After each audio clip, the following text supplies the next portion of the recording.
Hello, beautiful people. Welcome to this week's episode of the Montpelier Happy Hour here on WVEW 107.7 LB Brattleboro, your community radio station. I'm your host and producer of the show, Olga Peters, and this is where we talk about how everything in Montpelier shakes out for the rest of us. I want to welcome regular contributor Emily Kornheiser, one of three reps from Brattleboro. Hello, Emily. Hello, Olga. And John Walters, journalist behind the Vermont Political Observer, joining us from the Montpelier area. So glad you can be here. Thank you for inviting me. Well, and if anyone's watching the YouTube, you can see behind me that we're actually, and a little bit in Emily's picture too, that it's actually nighttime for once. And so we were joking we could actually have had cocktails during this recording. So we fell down on that one, didn't we, Emily?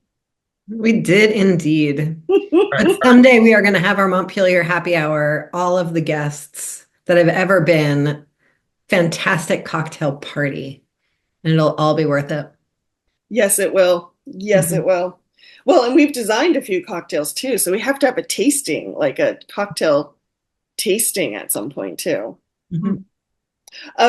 So as we're talking about things that make us drunk, we are going to be talking about elections tonight. And, you know, it's interesting, Emily and John, I've been sitting with the questions I was going to ask you both tonight and thinking, in some ways, we have, especially on the federal level, been in one long campaign that feels a little bit like it has lasted. I don't think it feels like it has lasted for years. Meanwhile, we are just at the state level a few weeks away from November 5th. Early voting has already started. So I would love to hear from both of you before we dive into some of the specifics we wanted to talk about. What do you feel is still pertinent or has been maybe overlooked at this point in the campaigns as we approach November 5th? Like, Emily? is your question like what hot take has not been hot taked yet? I guess. I mean, well, going back to our conversation we had once, like what's the conversation? What's the topic? What's the concern beyond who wins and who loses? Yeah, yeah. I think one thing, one to remember, like the presidential race has actually only been like a couple months because we had a new candidate, right? Technically, but it still doesn't feel that I know, way. it doesn't feel that way at all. And I think in a lot of our conversations, we're like, it all rests on this one race, but the down ballot races, right? Like the control of the House, the control of the Senate. I think, was that last week we talked about Windham County and what it means to like be a voter in Windham County where, we have such a strong Democratic majority. And so I think people lose track of how the House races in Vermont and the Senate races in Vermont can shape our ability to do the things that people are looking for. In this particular election cycle in Vermont, we haven't talked very much about the governor's race. But even more than that, we haven't talked about the fact that a man who claims to not align himself very much with his party has really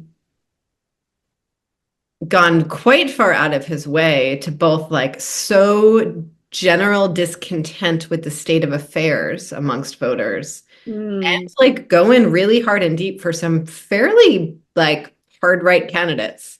And I don't know if that's like a hot take we haven't taken yet. But what I would say is the level of divisiveness and the amount of money that has poured into this race, both things. Like incredibly negative mailers. I think that's fairly new in Vermont. Yeah. In a, Vermont story that campaign signs are important. They're not. And that Vermonters want, really prefer us to be nice. I think they do. I think they do too. Yes. And Lot of So pride on that. yeah, so that's a big difference this year. Hmm. There have been a lot of Republican legislative candidates who have all gotten their mailers and other printed material from a company in Manchester, New Hampshire that seems to specialize in conservative hit literature. And I wrote a piece about it earlier this week about one candidate in particular whose mailers I got a hold of. And they're garish. There's all over the place, design wise, and the messaging is almost entirely negative. Um, it's attacking the Democratic incumbent in that particular race. And I have to think, since all of these candidates have bought their stuff from the same out of state outfit, and from a state known for a more negative bare knuckle style of politics, that this is pretty typical of how the Republicans are approaching races for the legislature. I think they think that there is widespread discontent with the legislature, and they think they can capitalize on that with this kind of negative campaigning. And as Emily alluded to, this filters down from the top. Governor Phil Scott, who has made his reputation being a nice guy, has been, on the attack all year against the legislature. And he talks about, coming together and working across the aisle, but his rhetoric is anything but. And it's been more salty and more negative and more hurtful than his rhetoric has been in the past. And that's a difference. And I think that has filtered down to the rest of the candidates. I have been thinking the last 2 days, although there is still a divide over Donald Trump, there is less of a divide than there used to be between hardcore conservative and quote unquote moderate Republicans in the way they are conducting this campaign. Mm. I don't know if it's a permanent change. I think a lot of it has to do with Phil Scott having his feelings hurt by all the veto overrides.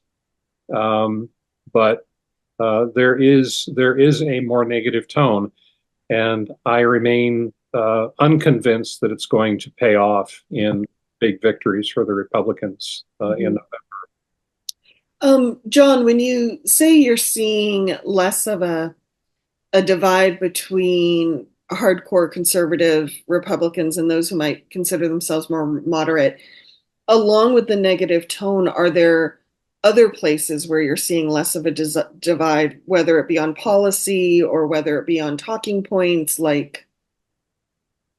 Well, I mean, all of the Republicans are mounting very pointed attacks against the supermajorities in the legislature.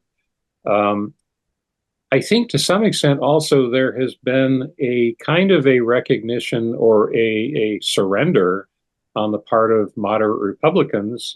Phil Scott has made the calculation clearly that the only way for him to eliminate the supermajorities and the override threat is to make common cause with some fairly conservative candidates because they're the only ones who are out there. There are a few moderates running for office in the Republican Party, but for the most part, they are very conservative people. And if he doesn't endorse them, he's not going to endorse anybody. He kind of has little choice, and he has made the choice that he is going to associate himself with some people who are from the other wing of the Republican Party in an effort to win more seats in the legislature. Mm-hmm. And I've even just my little view down here, for quite a while down here, the Republican Party is dominated by folks who tend to attend one of two churches. Mm-hmm. And not have very many of sort of your moderate sort of fiscal Republicans, all three of them that still exist in the world. But, Casey Cota, who's running in Bellows Falls as an independent, and I don't think a, church-going extremist. He's definitely like sort of more on the moderate, fiscal conservative side, um, has absolutely aligned himself. Like I saw him in an event this week, very much aligning himself with like extremist climate deniers, Hmm. um, like putting on an event together. Mhm. Um, and so, I think in politics, it is normal to say like, the enemy of my enemy is my friend, right? Um, and that can go in another direction pretty fast if we're not careful. Well, And Phil Scott and this whole like, didn't want to endorse Trump, endorse someone, like he still hasn't told anyone if he's who he's voting for president. And he has endorsed these people. And so, like the governor, Mr. Nice Guy, the rhetoric that he has absolutely inflamed, the mistrust in government, the distrust in government, there was a period a couple months ago when there were death threats. And the way people are being treated on the campaign trail this year is very different from what I've heard in the past. hmm.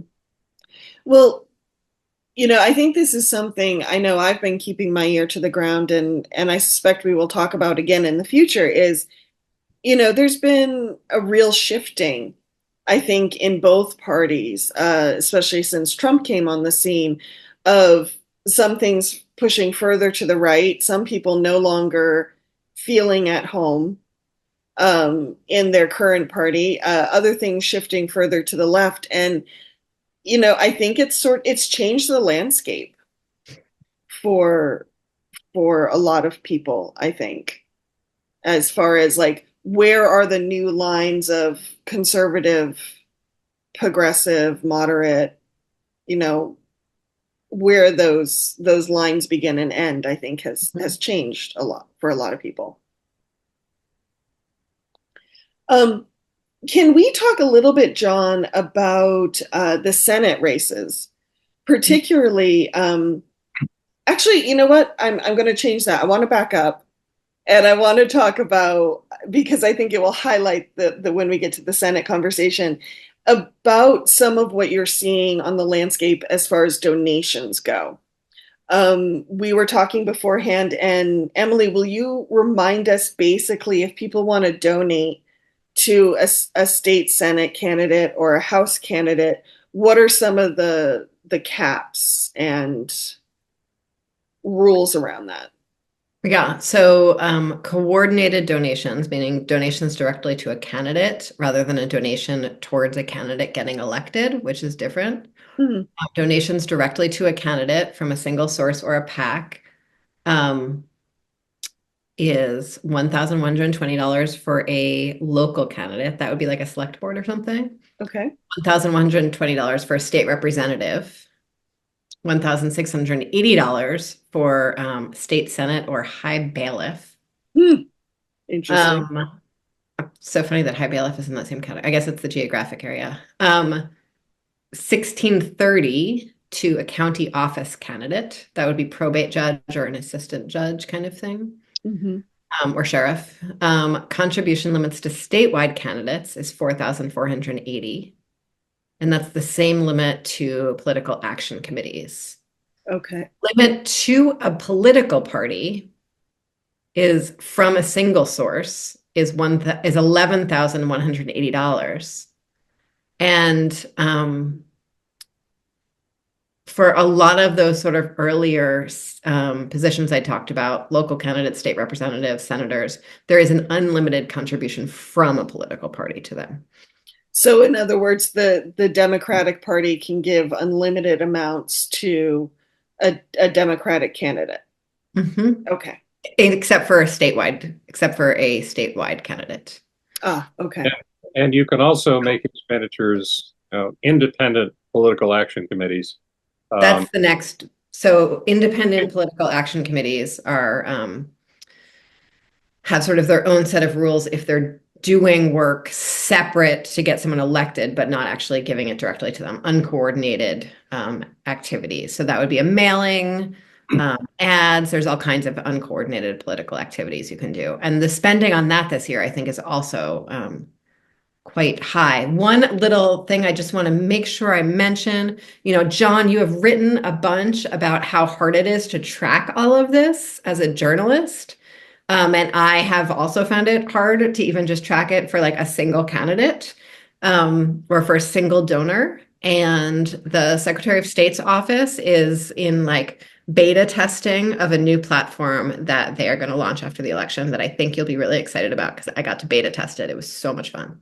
Ah, Oh, yeah, in a good. lot of Data ways, nerds. the Secretary of State's website is full of useful information, and a lot of it is pretty easily accessible. But there are things that are not good. And one of them is it's very difficult to track individual donors or groups that donate to a number of candidates. And that's going to change in the next version. Yeah. So, an example, just to wrap up the independent pack, an example of that this year in Vermont is an outside group called Americans for Prosperity Mhm. has been running ads and information um, targeting the legislature for enacting climate legislation like the Clean Heat Standard and the Global Warming Solutions Act. And that money is completely outside what a candidate spends. It isn't limited. The Americans for Prosperity can't coordinate with any candidates, but they can do their own thing Mhm. and put out their own information, and they can spend unlimited amounts of money. By national standards, the amount of money spent in Vermont is peanuts, but it's a lot more than we are used to seeing spent. And Mhm. I worry that it's kind of raising the bar for future campaigns and how much it's going to take for future people to seriously run for House or Senate. Mhm. And I can imagine we already have a situation where incumbents tend to just win, which is not necessarily a bad thing. But if the bar is harder for you to raise money, it means it's harder for new people to come into the campaign. Is that what I'm hearing? Well, it's harder for many new people to come in. What we have seen on the Republican side this year is a number of candidates for state Senate who either are first time candidates or who have run for office and lost before. And they have gotten a lot of backing from basically the same list of Burlington area business leaders and rich people. You see the same names over and over again giving $1,000 or more at a pop to these state Senate candidates. And some of them began their campaigns with very little prospect of being able to seriously compete.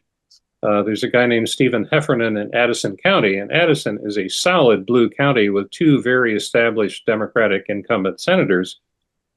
He started out with very little money, and then suddenly after the primary, he got this flood of money, a lot of it from Chittenden County.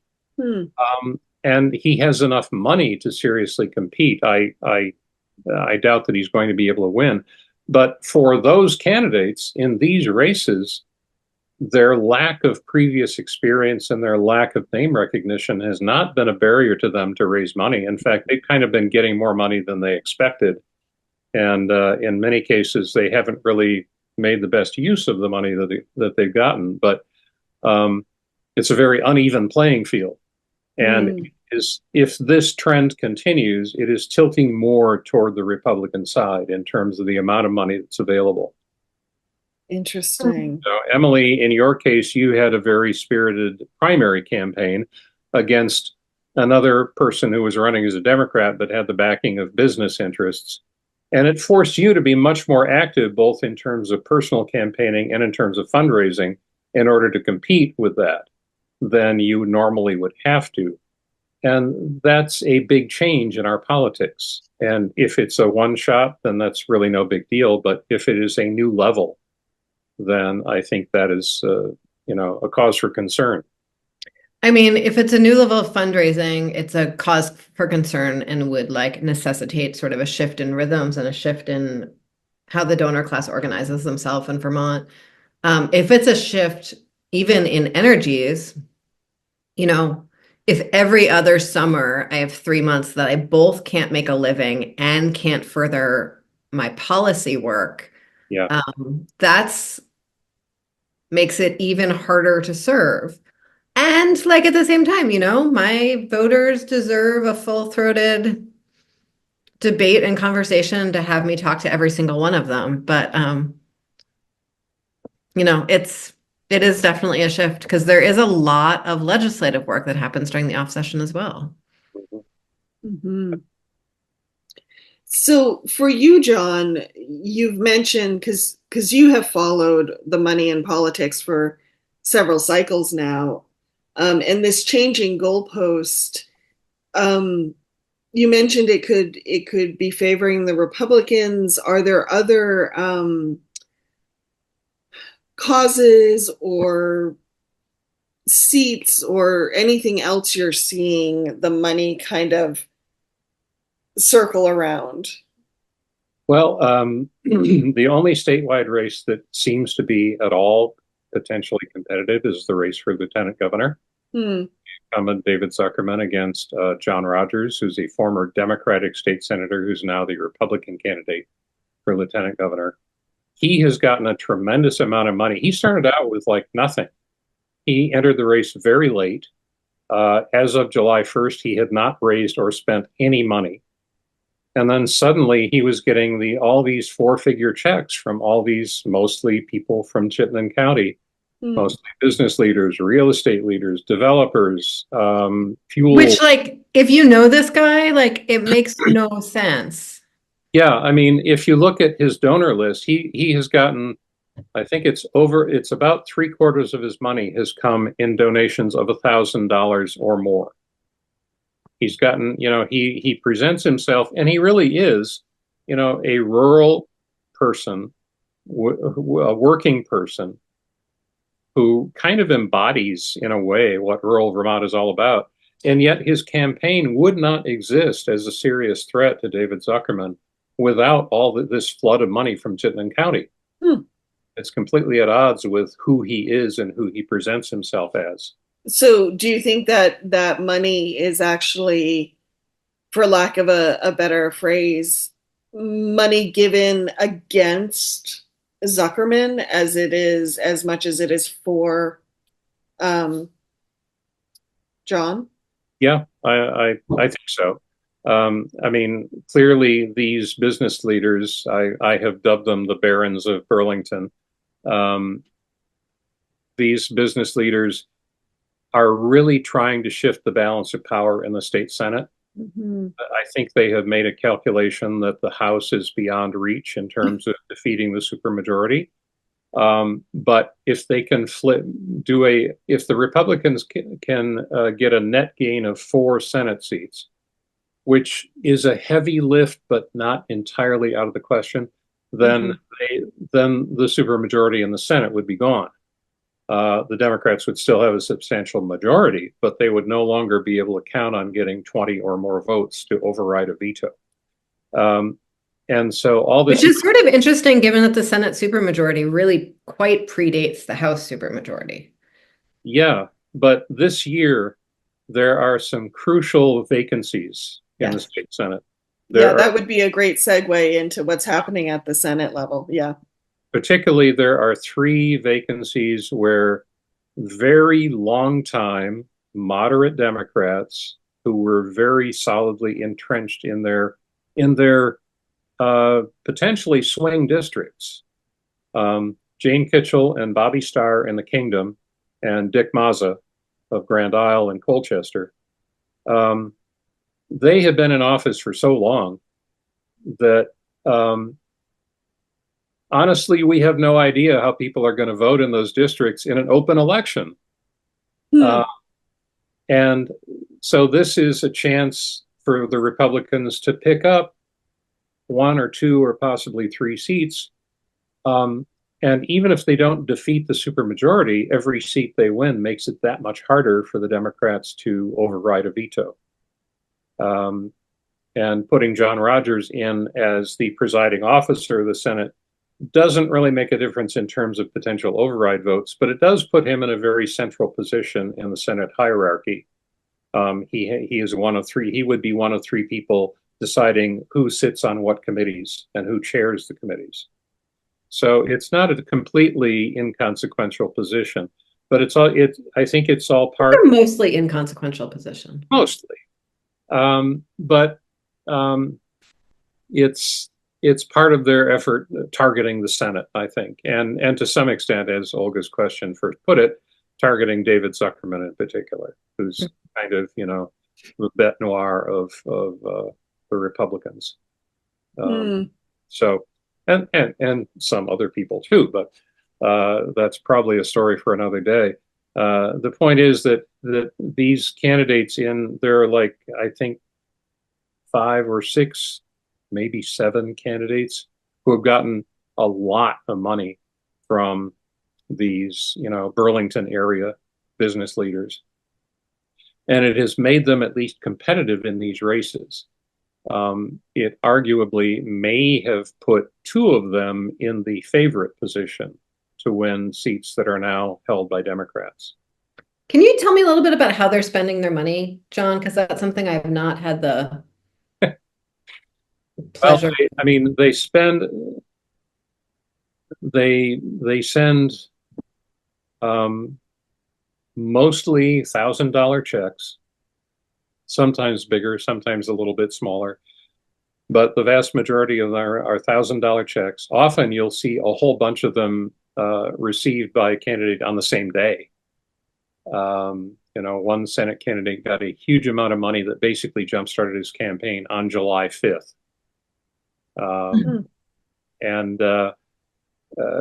So you can't prove that there's coordination, but you've got the same group of people, the same couple of dozen people giving identical amounts to a select number of candidates, and it's all the same candidates. Mostly Senate, some House races. The Morgans in the Grand Isle House district, Michael Morgan, who's an incumbent, Leland Morgan, who is a former representative, they have basically gotten identical amounts of money from the identical group of Burlington area people with enough means that they can whip off 4-figure checks without thinking about it. And, it has given, Scott Beck and Representative Patrick Brennan, who's running for Dick Mazza's seat, more than $60,000 to spend, which is a huge amount for a Senate campaign, especially, outside of Chittenden County.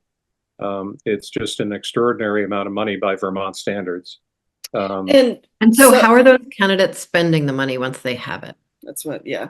Well, I don't think they're spending it terribly well. And I think often it's because this money came in so late. These people, some of them didn't even file for candidacies. The guy who's the Republican who's running against Mike McCarthy in St. Albans was a write-in candidate in the primary. And he started getting lots of money right after the primary. And so it has made him competitive in the race. I don't think he's going to win, but it's made him a serious force to contend with.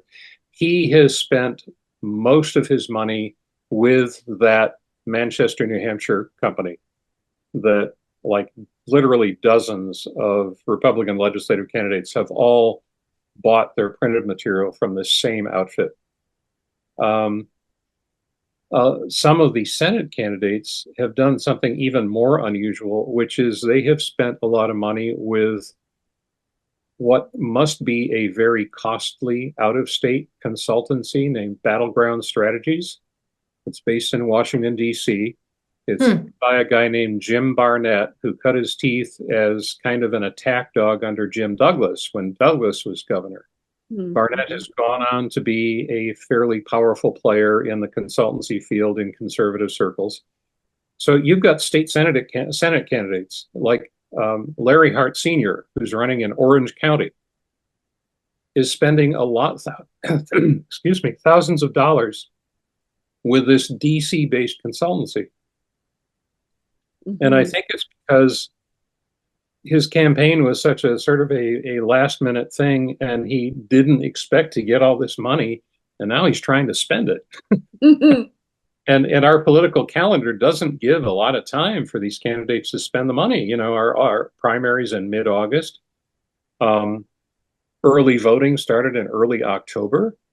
And already, as of last count, more than 125,000 votes had already been cast, already received, and accepted for processing by clerks, which is probably going to amount to about 1/3 of the total electorate has already cast their votes, which Mm-hmm. means that money that's spent in these last couple of weeks is going to miss a large chunk of the electorate because they've already voted.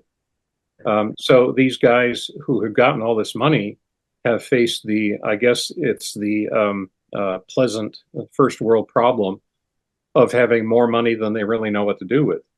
Mm-hmm. I think that, and there's very little support or training on the Republican side for, potential candidates, on the Democratic side, particularly for women, there's Emerge Vermont, which has trained cadres of women who have turned into, powerful and successful politicians. There is nothing like that on the Republican side. So these And candidates are kind of thrown into the deep end of the pool. So there are are actually sorry, Olga, you wanted to jump in? we're over time Okay. in Let's this take a section. break. So can it wait to part B, Emily? Totally. Oh, I cool. think after the break, we should talk about what the vote, like the early voting means, and Mm, then ways people spend their money. awesome. Let's do it. Okay, so you've heard that, folks. If you're listening on WVEW 107.7 LP Brattleboro, we will be talking about early voting when we come back, so don't go anywhere. Welcome back to the second half of the Montpelier Happy Hour here on WVEW 107.7 LP Brattleboro, your community radio station. If you're just joining us, I am your host and producer, Olga Peters, and I'm speaking with John Walters, the journalist behind the Vermont Political Observer, as well as regular contributor Emily Kornheiser, who is one of the 3 reps from Brattleboro.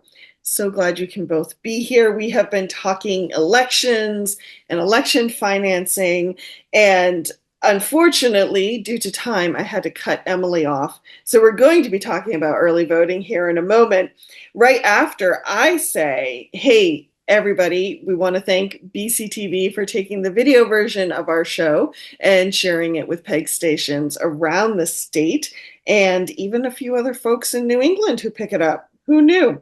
And Emily, we need to also remind listeners of something. What are we going to do there? The views and opinions expressed here on the Montpelier Happy Hour are those of the host and the guests, respectively, and not the station nor the employer of any of the people speaking.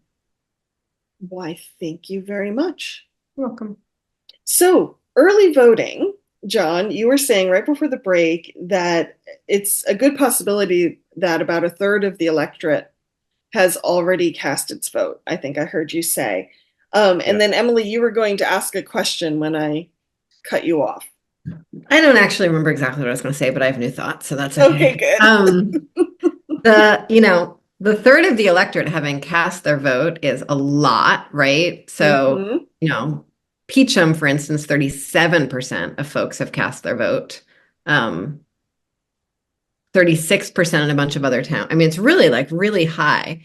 And to remember that that's not like 37% of the people who will likely vote. It's 37% of the entire electorate. So this is already more people than usually vote in a primary, for instance, Mm-hmm. right? Yeah. And even though I'd say like the way you spend your time knocking on doors gets more confusing when this many people have voted, because you have to skip a lot of doors, right? Things like direct mail or phone calls or even knocking on doors, I don't think they're any less effective as the time goes on, because usually, this is what I've heard, and like I think all political science is like a little bit of magical thinking. though it is science, I guess, somewhere. By the time any of the political science gets to me, I think it's moving closer to magical thinking. But decided voters tend to vote earlier, and undecided voters wait to vote. And mostly all of that mail and the door knocking and all of it, that is for undecided or unmotivated voters. And so like all the things are still worth doing at this point in the campaign. Mm-hmm.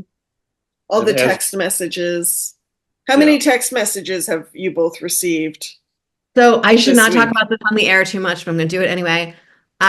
Because of the particular way I wound up with the phone number that I have on my cell phone plan, I don't, I'm not on any lists. Good on you. mhm. I like once a year, I'll get a text message and I immediately reply stop, and it doesn't spread from there. I have received several, and of course, being a journalist, I'm always like curious to see how are they phrasing things and how are they wording things. But yes, I have received several this week. How about you, John? Lots and lots. None from Vermont, which either that means that nobody in Vermont is texting, or it's the fact that I have a 603 area code on my cell phone number. That could Uh, be. of course, I haven't gotten any text from any New Hampshire politicians either. It's all national. And Text banking is actually quite expensive. It's much more expensive than even an auto dialer. And usually Vermont campaigns don't even use an auto dialer; they just use phone lists. Hmm. Well, I do have to say I was very impressed that I've received a few national texts for national campaigns, but for the most part, they've been Vermont. And I'm very Oh, impressed that I've gotten texts from progressives, Republicans, and Democrats. So I'm feeling very loved. I love that for you. yes, I wrote a piece. My most recent piece, as of this taping, was about the early voting turnout and the possibility, I think the likelihood that we are going to set a new record for turnout in this election. That would Um, be good.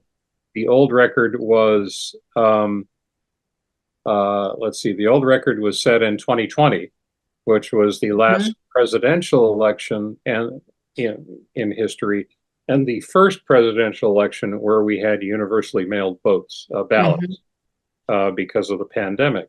And because of the pandemic, almost everybody voted remotely, voted early. Um, so, like 3/4 of the vote was cast before the polls opened. Mm. Um, it's not going to be that many, but the total size of the electorate may actually be bigger this time than it was 4 years ago. It's even possible, depending on how you work the numbers. Our current all-time record is 300, just under 371,000 votes. It's possible that we might crack 400,000, which would be just extraordinary by Vermont standards. I think that I mean, in a lot of places in Vermont, there isn't much on the statewide ballot, or the local races aren't particularly competitive, but there is so much interest in the national scene. Mhm. Um, presidential, the average turnout in a presidential year versus a non-presidential year, it's like a 20% difference or more. Mm. Um, so, we will definitely have way more votes than were cast in 2022, for instance. And I think that has a direct bearing on how the results will go. I think it's going to help the Democrats a lot on what might otherwise be a difficult year for them, because I'm curious, John, there I just want to jump in there because I think one thing that I want to make sure our listeners are aware of is how many Vermonters either split their ticket or don't vote down ballot.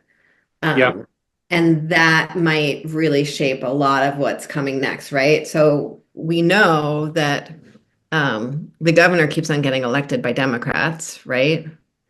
Or at least people who vote for Democrats in the presidential race. mm, Um, in Vermont, it's not even clear what makes you a Democrat or a Republican. And it then if they've split at governor, where might they go from there? That part's sort of unclear, right?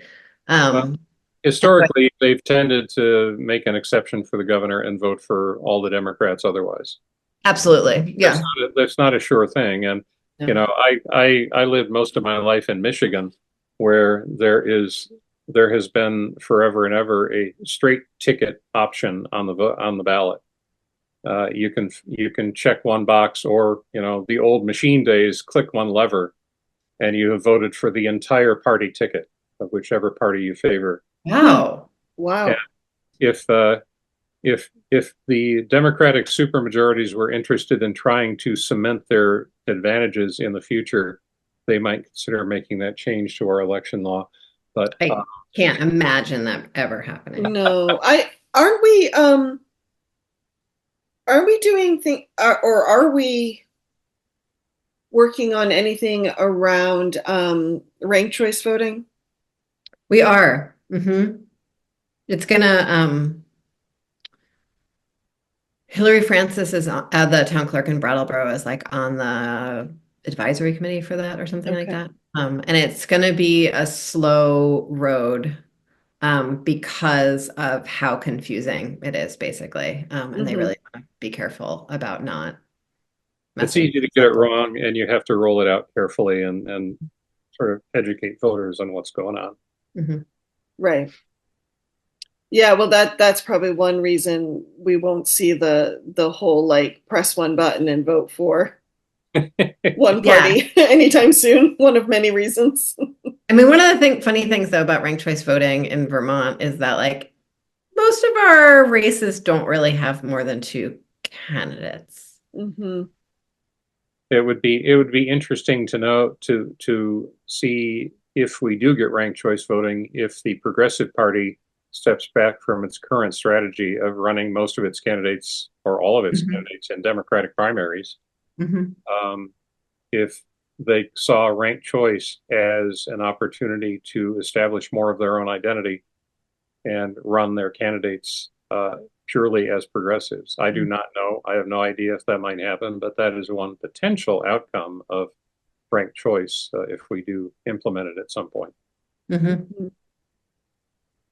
So going back to the voting system we have now, um,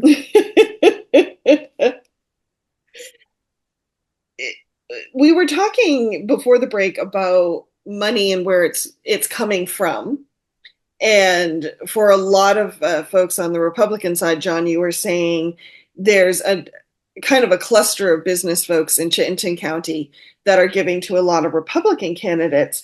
But Emily, you started asking about, okay, now the candidates have the money. What are they doing with it? Well, Is it going to TV buys or mailings or what? I would even I wonder where else things are happening that are funny. So I have a Republican running against me. It's not a very active campaign from what I can tell, and I've already done all the things, so I don't really have like a lot of things left to do. Hmm. Um, and but she like bought some lawn signs and put them out, and so I was like, oh, I wonder what her campaign finance report looks like. And so I looked it up like just yesterday. The lawn sign's been out for a while. And she's only received one donation, and it was from someone that I had never heard of in Grand Isle, maybe. Hmm. Um, and so I wonder how much, there are Republicans down here who could give, right? And so I wonder how much there is like for maybe it's her like sister or something. I really don't know who this person Hmm. was. But I don't know if like maybe there if that's also happening in other smaller Republican races. And if that like if there's a matching of funds that's happening as well, in addition to these huge dollar. Hmm. Because in past years, she wouldn't have even had a campaign finance report. I Right. mean, the lawn signs are even sort of surprising. So, okay, this is going to sound like a very catty question, and maybe it is a little bit, but is she so I'm wondering if she's running a real campaign. And I ask that because there has been in the past, at least in Windham County, a number of Republican quote unquote candidates, right? And they got the R next to their name and they're on the ballot. And I'm assuming people vote for them, but they don't have a campaign website. They don't raise money. They don't get lawn signs. And when you're a journalist and you call up and ask them to do an interview, they're like, I'm not giving interviews. I'm not holding events. And it leaves me to wonder if the only reason they're like on the ballot is to be an R on the ballot. So that's why I asked this kind of catty question. Is it even a full-blown campaign?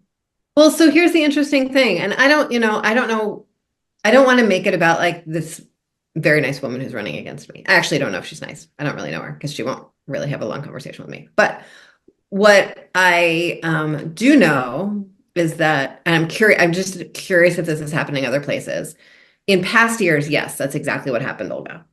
And I sort of assumed that was happening because she didn't come to the polls on primary day, and I Mm-hmm. called her and she didn't call me back. But I've seen her at two events, both about like sort of along with some other climate denier folks. She's put out lawn signs. She's filed a campaign finance report. Last cycle, I don't think a single Republican in Windham County filed a campaign finance Mm-hmm. report, despite spending some money. Um, and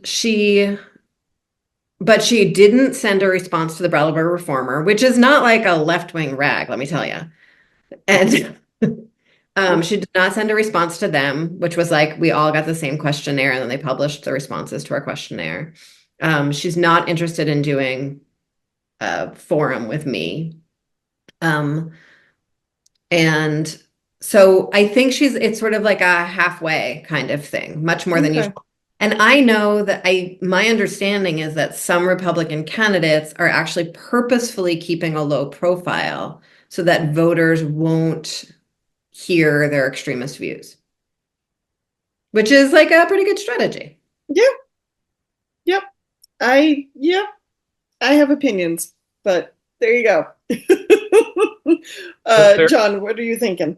there are a lot of, there have been in recent years, including this year, quite a few Republican candidates for the legislature who present themselves as sort of like Phil Scott style, fiscally conservative, responsible, common sense um, uh, Republicans, when in fact they do have pretty extreme views. They are either, pro Donald Trump or, even like QAnon or anti-vax or, name your conspiracy theory.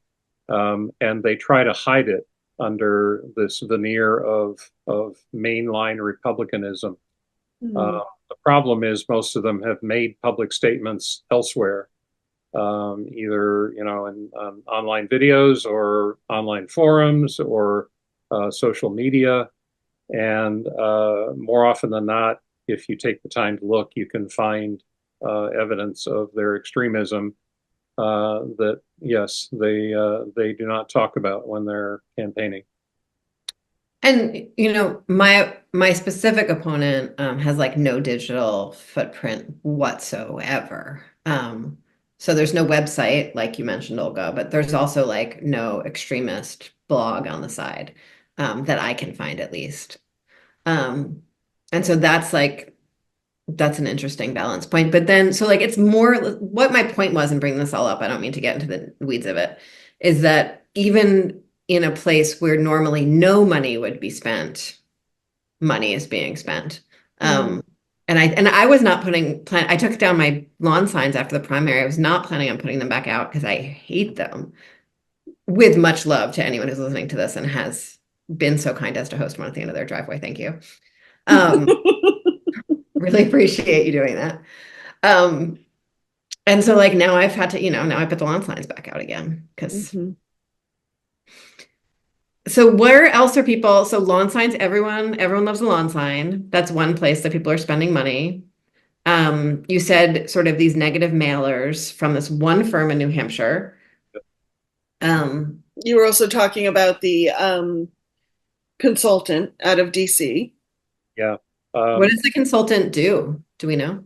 Well, I mean, in their case, they are kind of a full service campaign shop. So you can ask them for advice on how to organize and do stuff, but you can also, um, sort of make it a one-stop shop and have them do your ad buys, if any, and your mailers and your printed material of other kinds. Just depends on what you want to do. And some of these Senate candidates who found themselves suddenly rolling in dough have thrown a lot of money at this DC consultant. And I have to think that at best they are getting glossy, well produced, sort of like standard conservative stuff. Certainly, somebody in DC isn't going to tailor a campaign to the needs of a district somewhere in Vermont. So I question, I mean, there is a legitimate question to ask, and we shall see what happens in November. It'll be at least a few more data points. Whether this money really can be effectively spent in a legislative race. I mean, how many yard signs, how many mailers can you buy? This one candidate in St. Albans, a Republican who bought all this stuff from the New Hampshire printing outfit, has bought 8 separate mailers. Our legislative districts, our House districts definitely, and even our Senate districts for the most part, are too small to allow for like electronic media. There's really no point in any candidate anywhere buying TV time or even radio time unless you have a community with a radio station that has an established local identity. Well, and there isn't much space for that. There is opportunity in digital media. And I have been surprised the extent to which Republican candidates do not use Front Porch Forum. And I think that's because there's a lot of feeling on the conservative side that Front Porch Forum is a liberal outfit. Front Porch Forum does fact check. Yes, and conservative candidates don't like that. Yeah. Oh, is fact checking considered a liberal thing now? Wild lefty behavior, fact checking. It's a violation of free speech, don't you know? So, I mean, but they're tying a hand behind their back if they don't, because Front Porch Forum is a tremendous way to reach Vermonters in specific communities. And I think a lot of Democrats take advantage of it and the Republicans just don't.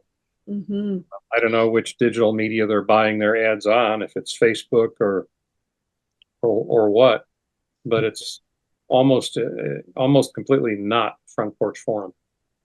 It's such an interesting point. This is a little bit of a side road, John, but what you said about buying broadcast media, it doesn't make sense unless you have a radio station in your town per se. And I think in Vermont, there's a real truism to that because we are essentially orphaned in many ways as far as the national media markets go. And I was thinking as both of you were talking, I was saying, boy, I haven't heard radio ads for any Vermont candidates. And then, Olga, most of what I get on the radio, with the exception of Vermont Public, comes from New Hampshire or Massachusetts. That's what I thought. I was like, of course you haven't. But, I just take that for granted, water I'm swimming in kind of thing. And so it does make the where do you put your money question that much more interesting. Because I'm sure we have enough border communities that I'm not the only person in this situation. Right? Mm-hmm. A lot, yeah. No, I mean, it's one of the reasons that like spending in Vermont is sort of complicated. It's like down here, our entire media market is a Massachusetts media market, right? You can't actually buy airtime here. Right. Yeah. But I do remember that my opponent in the primary actually bought radio ads, like near the end of the campaign. And I was like, you are really flushing that money down the toilet, sister. Did she buy some for the river? For some reason, I think I heard something on the river. I think it was TSA. Oh, TSA. Okay. Well, TSA would make sense. And I was like, oh, wow, that's like 12 people in our district. That's Hey, if those 12 people come out to vote, though. I know. right. And most of them are Republican voters already. So I question whether the conservative talking points that have been, widely used in this campaign.